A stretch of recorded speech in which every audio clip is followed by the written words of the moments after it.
Okay, so what if the entire world glitched? And I'm not talking about your laptop freezing up. I mean everything. The markets, our supply chains, the whole global operating system.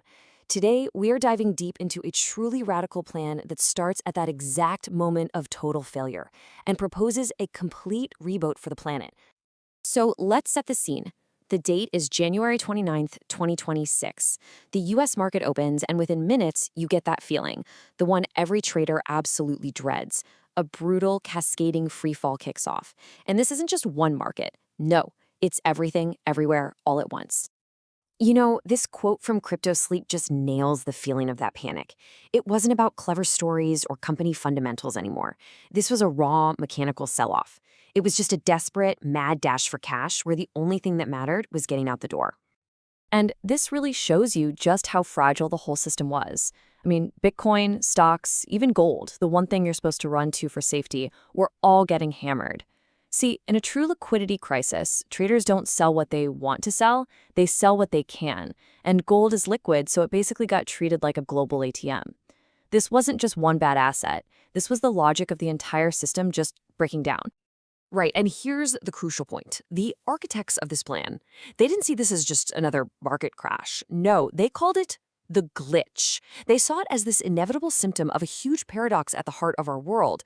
We have all the resources for abundance, but our systems are all built on a mindset of scarcity, and that conflict creates this critical failure in how we distribute everything. Let's just break that down for a second. On the left, you've got the scarcity mindset, which is basically what runs our world right now. It's this idea that there isn't enough to go around, and that naturally leads to competition, to conflict. But then, on the right, you've got the abundance reality.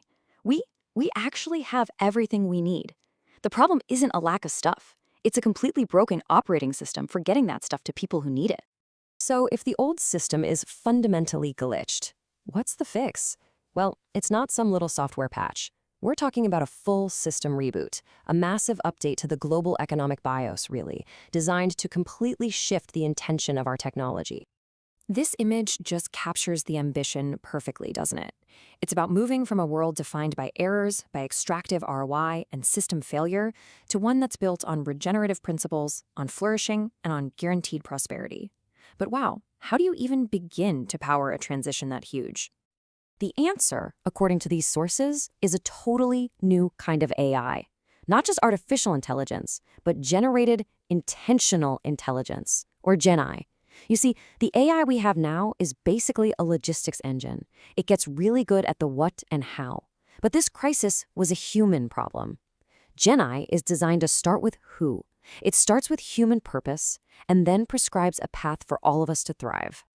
Okay, so a new AI, that's the software, but what about the hardware? Let's get into the tangible, physical tools that are designed to build this new world, literally from the ground up. The path forward is actually laid out in 4 really clear steps, and what's interesting is it starts small, with you, the individual. Step 1, stabilize personal health. From there, you expand outward to restoring the land, then building sustainable farms on that land, and then finally, establishing entirely new, self-sufficient communities. It's a journey from personal stability all the way to societal resilience. And this is the actual building block. It's called the ARQ-18. I want you to think of it as the hardware of abundance.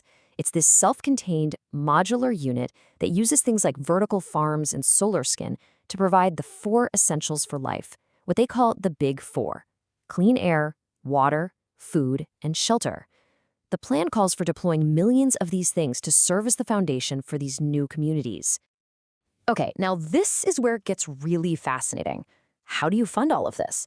I mean, you can't just create a new society. You have to create a whole new economy, one that's based on something real, something tangible, something you can literally eat. Remember this number, $18. That's the retail price of a single Miracle Bar. That's the product they use to stabilize people in step 1. It's also the absolute key to understanding this entire economic model. So the whole thing hinges on this pivot. The old system, on the left, it's based on fiat and debt, basically a house of cards built on artificial scarcity. The new system, on the right, pegs its value to a real, tangible asset, a 400-calorie meal. That $18 bar backs a token, which creates a currency where the value isn't just a promise, it's survival. And this table just lays the two realities out side by side. On one hand, you have the legacy system that gave us that 2026 crash, fragile, scarce, super risky. And on the other, you've got the proposed peace economy, backed by real assets, built for cooperation, and defining wealth as regenerative infrastructure with a guaranteed uptime. It's a completely different world. Now, a plan this ambitious doesn't just appear out of nowhere, right? It's actually grounded in a really remarkable human story that began long before any talk of AI or asset-backed tokens, a story that spans almost 100 years. It all starts back in 1932 with Dr. Paul Goldstein, a Holocaust survivor who saw the ultimate system failure and dedicated his life to understanding human resilience. Then his son, David, a computer genius, he translated that bulldozer will into technology. That eventually led to the Triad Accords in 2022, and now in 2026, the grandson, Avi, is deploying the whole system globally. He's called the Quantum Ambassador, tasked with navigating this crazy new reality. It's truly a legacy forged in trauma and built with technology. And they are not alone. This whole vision is being executed by what the source calls a human cabinet. You have Dr. Paul as the historian, providing that deep context. David is the interface, connecting human will to the system's incredible AI. And they're joined by the advocate and the ambassador, bridging cultures and protocols. It's a team specifically built to make sure human wisdom is always guiding the machine. And all of this leaves us with this final thought. The plan we've just walked through is an incredible fusion of tech, economics, and history. But at its very core, it asks a really fundamental question. When everything breaks, is the real answer a better algorithm, or is it a better set of intentions? Maybe the ultimate reboot isn't just for our planet, but for ourselves.